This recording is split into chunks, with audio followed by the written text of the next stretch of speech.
जब नरेंद्र मोदी गुजरात के सीएम हुआ करते थे तो वो हर मंच से यही बात कहते थे कि जब देश का रुपया गिरता है तो उस देश की इज्जत, उस देश के प्रधानमंत्री की साख भी गिरती है।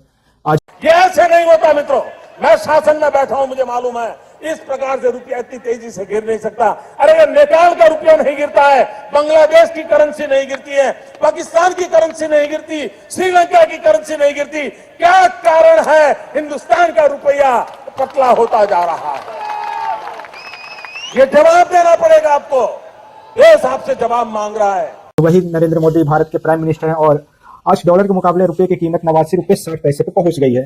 रुपया डॉलर के मुकाबले अब तक के ऑल टाइम लो पर पहुंच गया है। तो अब क्या भारत देश की इज्जत नहीं गिर रही, या फिर प्राइम मिनिस्टर की इज्जत नहीं गिर रही है, या फिर ये नियम उसी समय के लिए था जब वो विपक्ष में हुआ करते थे? आज हालत यह है कि रुपये की कीमत उस समय से भी काफी खराब हो गई है। आज रुपया 90 रुपये के करीब पहुंच गया और लग रहा है कि जल्द ही ये 100 रुपये के करीब भी पहुंच जाए। और इस गिरते रुपये का असर किस पे हो रहा है? आम जनता पे।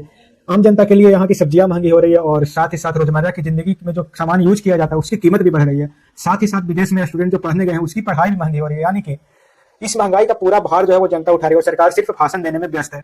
अब असली सवाल, जब मोदी विपक्ष में थे तो रुपये की कीमत गिरते ही कहते थे कि सरकार नाकाम है और इसके साथ साथ इस देश की इज्जत भी गिर रही है। लेकिन अब क्या सरकार नाकाम नहीं है? क्या इस देश की इज्जत नहीं गिर रही है? या फिर ये जो बयान था उनका वो बस सत्ता पाने के लिए था?